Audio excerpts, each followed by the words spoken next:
Ya, pertama-tama saya ucapkan selamat datang kepada peserta UDM yang kali ini.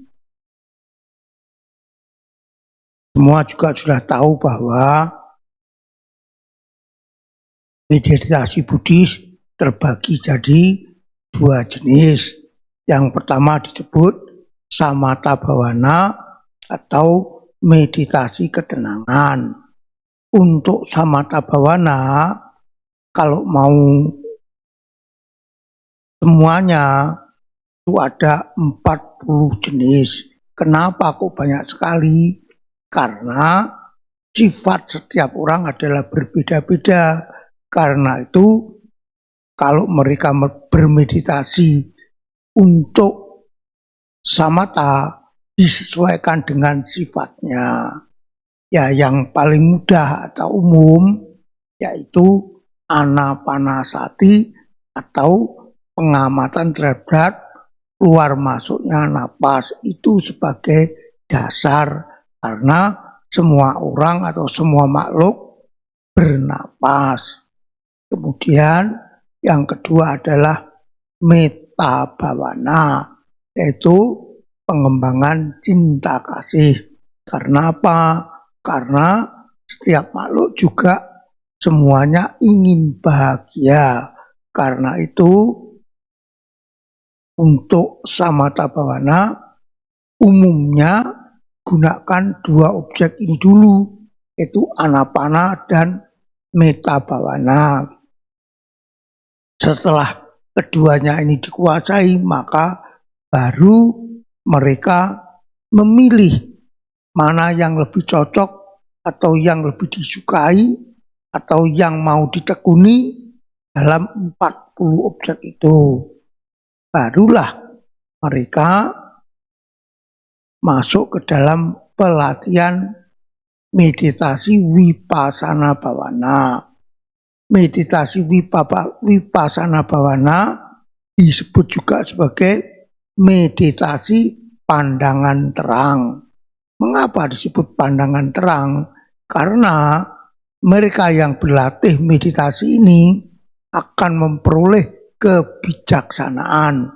Karena meditasi ini adalah mengamati pancakanda atau 5 unsur yang membentuk kehidupan manusia terutama. Sebenarnya makhluk hidup tetapi umumnya adalah manusia. Karena itu disebut meditasi pandangan terang. Karena itu meditasi ini karena objeknya adalah pancakanda, maka terdiri dari 4 jenis. Yang pertama disebut kayanupassana, yaitu pengamatan terhadap unsur-unsur tubuh, itu seperti kulit, tulang, dan sebagainya. Pokoknya yang berkaitan dengan tubuh kita. Karena tubuh kita itu selalu berubah. Contohnya rambut. Waktu kita masih muda ya semua hitam. Setelah itu akan berubah warna menjadi putih dan selanjutnya. Jadi kayanupassana adalah pengamatan terhadap proses tubuh. Dan yang kedua adalah perasaan. Karena semua makhluk berkesadaran, terutama manusia, memiliki perasaan. Dan kalau kita amati, kita nanti akan tahu bahwa selama 24 jam, perasaan kita itu selalu timbul lenyap, silih berganti, kadang senang, kadang susah, kadang senang dan susah, sehingga membuat emosi kita menjadi tidak stabil. Tapi kalau kita mengetahui perubahan ini, maka orang yang berlatih itu menjadi sadar bahwa perasaan adalah selalu berubah, tergantung kondisinya. Dengan demikian, dia tidak akan mudah tersulut oleh emosi yang dikarenakan perasaan-perasaan tidak mengenakan muncul. Itu yang ketiga. Sedangkan yang keempat adalah cittanupassana, yaitu apa? Pengamatan terhadap pikiran kita. Pikiran kita selalu berubah juga setiap saat. Sebentar berpikir ini, sebentar berpikir itu, selalu berubah kalau kita amati. Dengan demikian, orang yang berlatih cittanupassana akan mengetahui bahwa pikiran kan juga berkaitan dengan keinginan kita. Semua pikiran, semua keinginan, semua harapan, baik masa akan datang maupun kenangan-kenangan kita masa lalu, selalu berganti-ganti. Kadang menyenangkan, kadang menyedihkan. Dengan demikian, dia akan tidak terkacaukan oleh pikiran-pikiran sesaat yang selalu berubah, baik itu menyenangkan maupun tidak menyenangkan. Kemudian yang keempat adalah dhammanupassana, yaitu pengamatan terhadap bentuk-bentuk pikiran. Kalau cittanupassana adalah pikiran-pikiran yang muncul sesaat, yang umumnya adalah pendek-pendek, tetapi kalau dhammanupassana atau pengamatan terhadap bentuk-bentuk pikiran itu adalah panjang sekali, yaitu biasanya berkaitan dengan lamunan-lamunan atau harapan-harapan kita.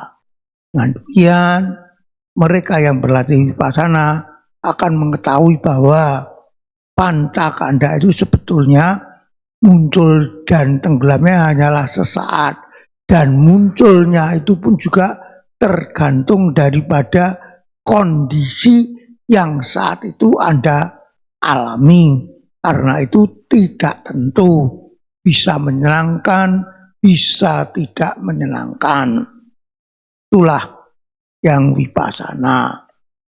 Saya terangkan sekarang keempat jenis pengamatan ini, baik kayanupassana, widananupassana, cittanupassana ataupun dhammanupassana, itu setiap saat bisa muncul. Karena itu objeknya itu banyak sekali dan selalu ada. Kalau Anda ingin mengetahui atau berlatih dengan baik, karena itu Anda tidak perlu bingung. Memang banyak sekali setiap saat muncul. Lalu mana nanti yang ditangkap Bante? Nah, karena setiap saat muncul, Anda pilih satu yang paling jelas, terutama yang paling nyata, bukan ilusi. Nah, tentunya apa? Napas Anda adalah nyata, langkah kaki Anda adalah nyata. Kalau perasaan sebetulnya nyata, tetapi karena samar sehingga tidak akan jelas bagi Anda yang baru berlatih. Jadi perlu latihan yang tekun sehingga Anda bisa mengamati perasaan nyata atau perasaan ilusi. Contohnya, kalau Anda pergi ke tempat yang menurut rumor tempat angker. Nah, itu kan tidak nyata. Timbul perasaan sakit atau perasaan takut, atau Anda makan sesuatu yang menurut dokter Anda memiliki alergi. Nah, menjadi was-was, nanti jangan-jangan sakit saya kumat. Itu adalah ilusi. Tapi kalau Anda amati dengan sungguh-sungguh, alergi itu pun juga dapat diatasi dengan batin yang tenang. Dan demikian tidak akan terjadi keresahan di batin Anda terutama dan tubuh Anda. Kalau Anda merasa khawatir, justru Anda mudah terserang apa yang membuat Anda alergi itu. Tapi kalau Anda terus berlatih dengan tabah, terutama berkaitan dengan Wedana Nupasana, maka alergi itu akan bisa Anda atasi, bahkan dapat Anda lenyapkan. Itulah gunanya pelatihan Vipassana yang tadi saya terangkan ada 4. Kaya Nupasana, pengamatan terhadap proses daripada jasmani. Contohnya napas, langkah kaki. Ada yang mungkin sudah pernah berlatih. Kalau Anda berlatih di tempatnya Bante Kanti, Ngandet, itu akan diajari pengamatan kembung kempis perut atau naik turunnya dinding perut. Itu sebetulnya sama saja. Kemudian kalau Anda pernah berlatih kepada Bante siapa itu saya juga lupa, dia akan mengamati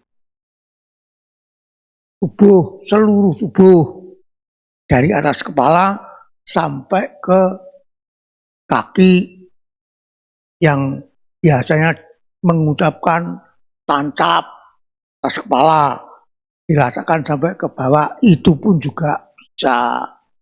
Di Kaya Nupasana intinya mengamati bagian-bagian tubuh kita, supaya Anda mengetahui bahwa bagian-bagian tubuh atau dimanapun di tubuh Anda selalu berubah.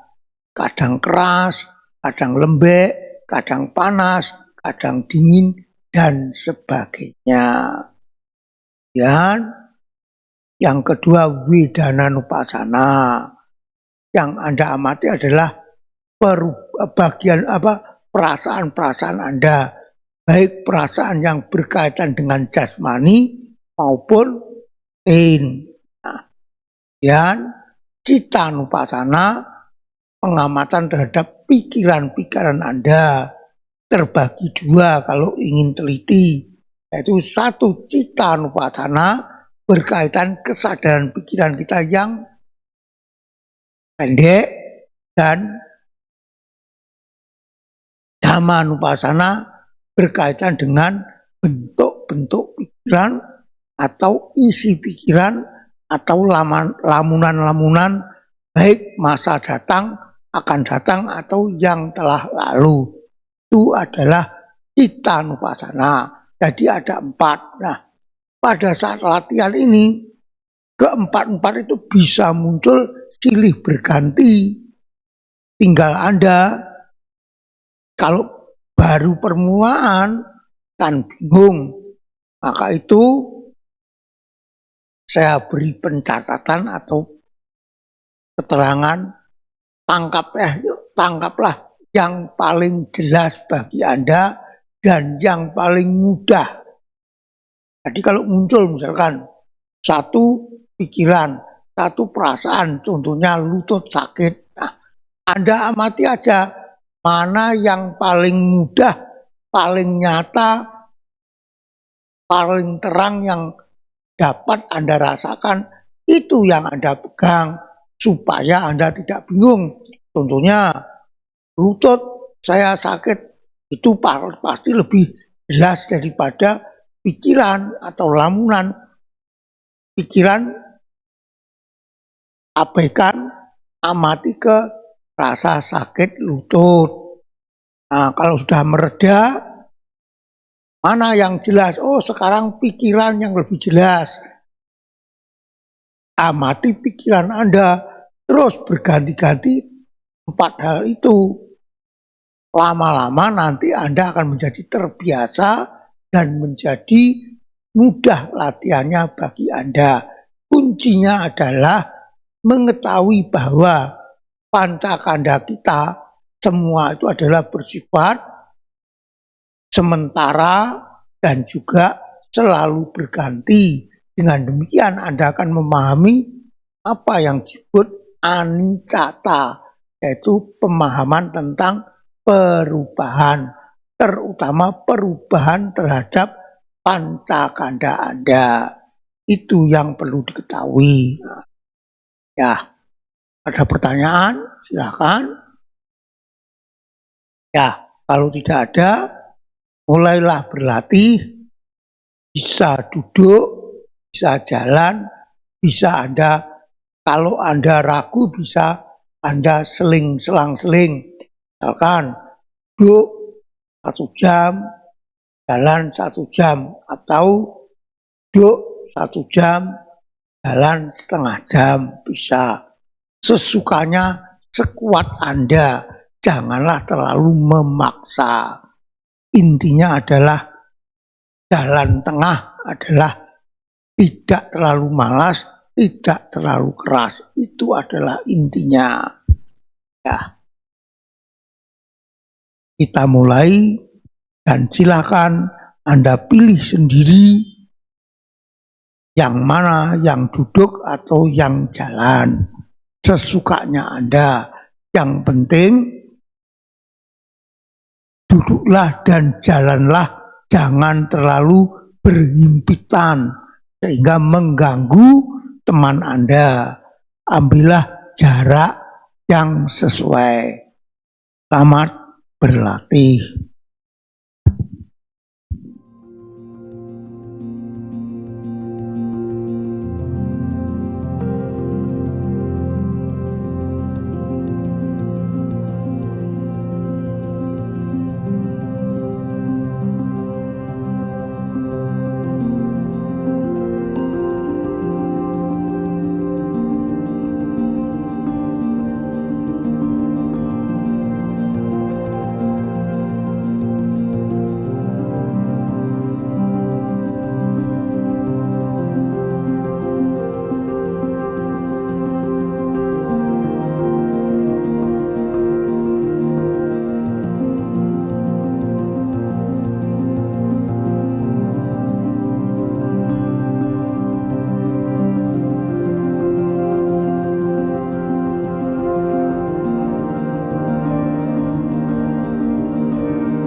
Selamat sore, Wandami Bante.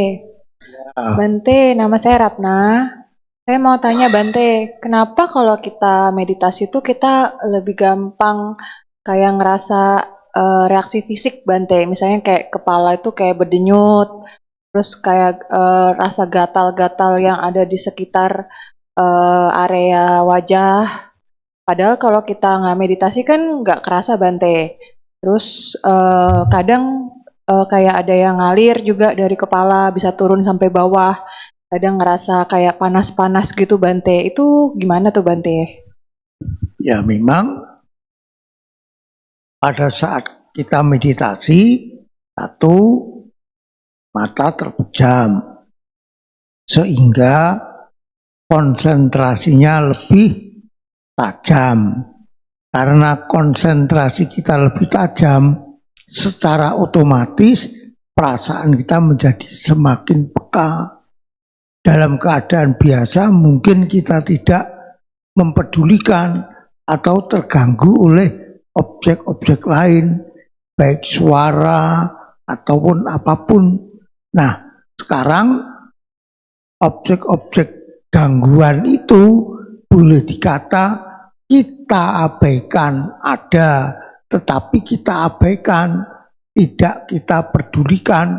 Dengan demikian, perasaan kita menjadi semakin peka dan seperti tiupan angin dan sebagainya itu menjadi semakin lebih peka. Karena itu kita menjadi terasa, contohnya saat kita meditasi udara panas, maka pori-pori tubuh akan membuka dan mulai mengeluarkan air keringat. Itu semua terasa bagi kita. Dengan demikian tidak heran kalau seakan-akan kita mengalami hal yang aneh, padahal itu sebetulnya adalah hal yang wajar yang kita alami. Tapi sekarang, satu, karena kita meditasi, berkonsentrasi, secara otomatis perasaan itu menjadi semakin peka. Itu adalah perubahan-perubahan yang terjadi saat kita meditasi, baik jalan maupun duduk. Makasih Bante. Terus misalnya terjadi gitu, kita abaikan aja atau kita kayak amati dulu Bante? Kita ambil objek yang paling tampak jelas, itu kita pegang. Yang samar-samar atau ragu kita tinggalkan untuk sementara waktu. Itu nanti kan muncul lagi, berganti, silih berganti. Di mana yang paling kuat, itu yang kita pegang. Itu adalah yang benar. Pandami Bante.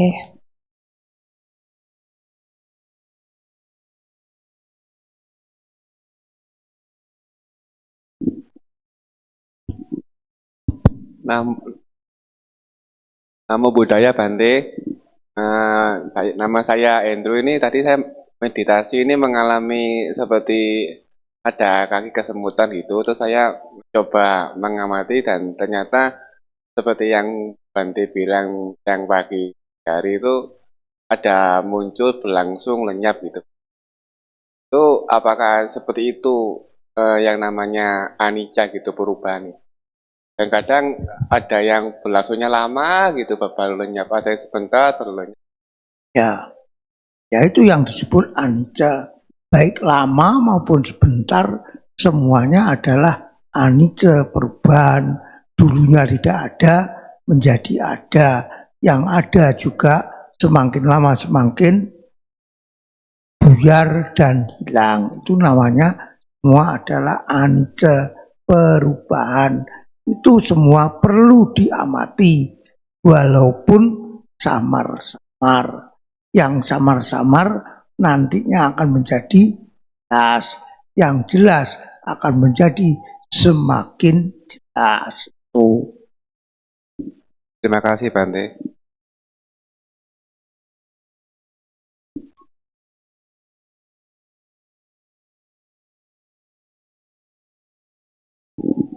Mau tanya lagi Bante, waktu meditasi duduk, saya tuh selalu kelihatan warna-warna. Pertama warna hitam, habis itu ungu, terus warna seperti matahari. Itu kenapa ya Bante? Terima kasih. Ya, itu wajar itu semua. Sinar-sinar itu kalau pelupuk mata kita terpejam pasti muncul, dan munculnya pun juga beraneka ragam. Ada yang biru, ada yang putih, dan sebagainya. Itu adalah wajar. Kita hanya mengamati aja ya. Oh, ada warna tetap atau hilang. Itu yang perlu kita ketahui.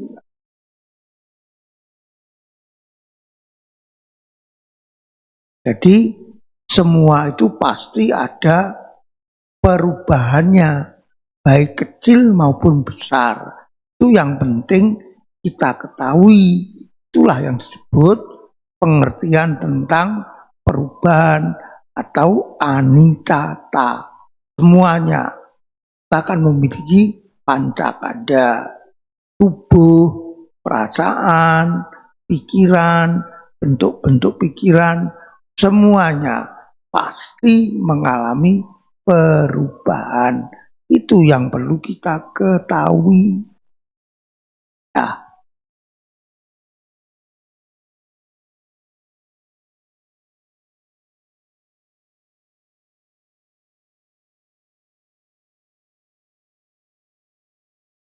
Lagi yang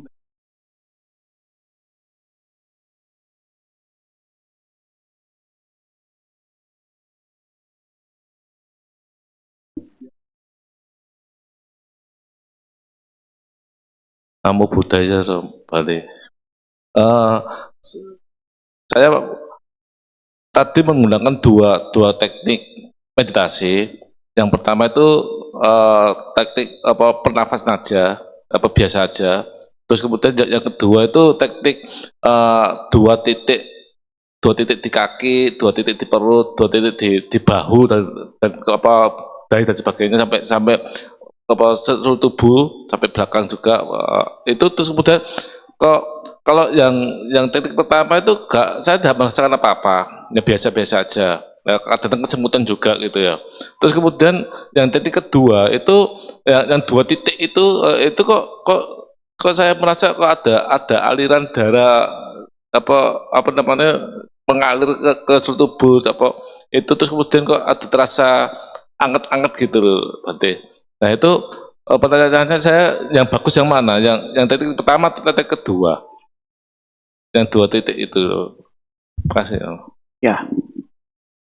Kalau napas ya biasa, tahu napas masuk, napas keluar.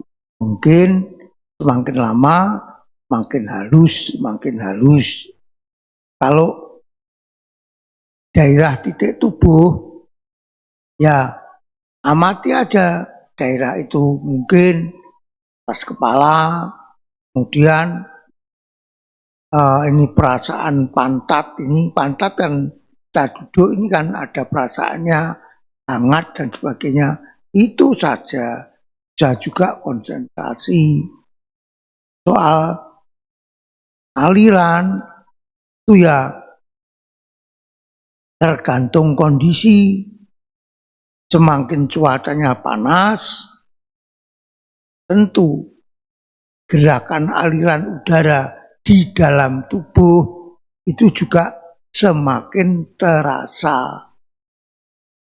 Contohnya saat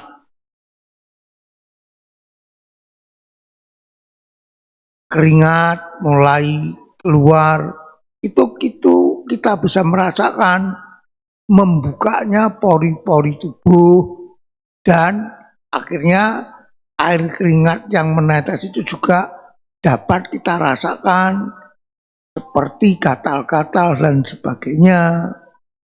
Itu adalah hal yang wajar, tidak perlu kita pikir yang aneh-aneh. Itulah yang disebut perubahan daripada tubuh.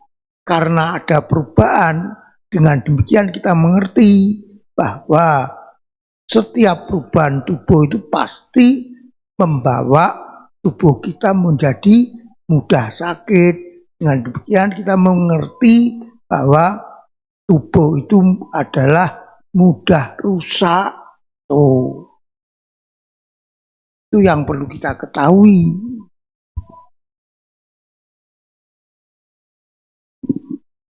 Bagaimana kok? Iko? Ada pertanyaan lainnya lagi?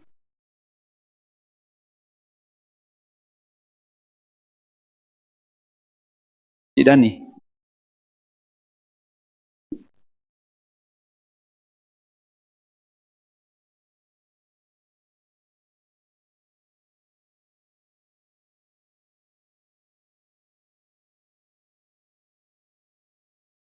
Ya Bante, nama saya bukan ya Denny. Kalau semua yogi yang ikut meditasi itu ada yang ini, itu, lah saya kok nggak kerasa apa-apa tuh gimana Bante? Kan begini, meditasi itu ada dua. Satu yang disebut tadi samatha, ketenangan. Semakin dia fokus kepada objeknya, semakin tidak mengetahui apa-apa. Maksudnya bukan tidak mengetahui apa-apa, dia hanya mengetahui itu saja. Misalnya napas masuk, napas keluar. Kalau konsentrasinya hanya itu saja, ya taunya hanya itu.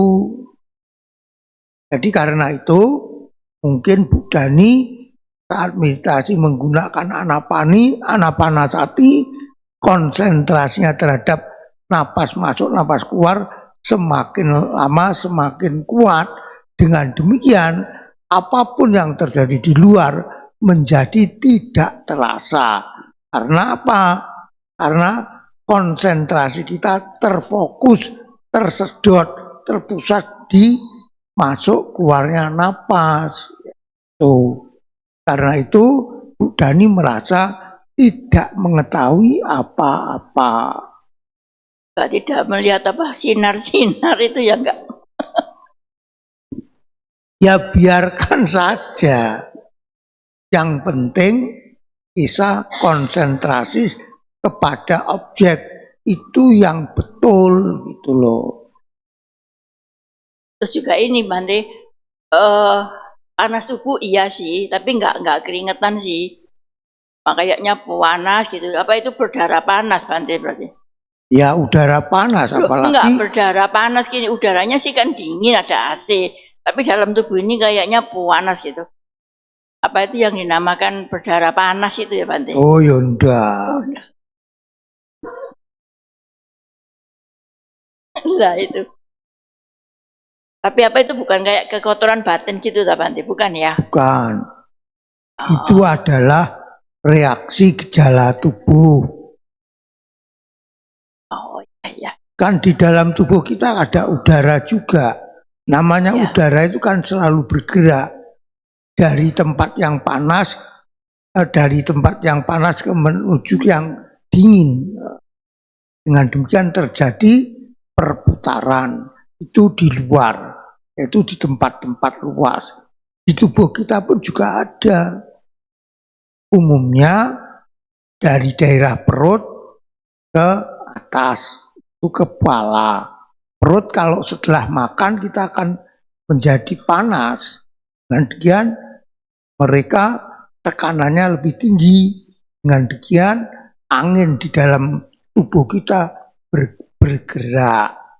Itu adalah wajar. Ya kalau gitu. Ya. Wajar ya. Makasih Bante. Ya.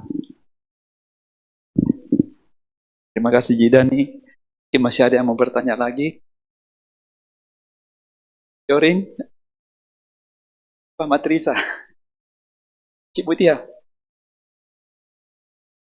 Mungkin kalau sudah tidak ada, kita tutup atau Bante ada masih kasih masukan lagi Bante? Ya kita tutup aja. Kita tutup Patidana Bante. Ya. Ya.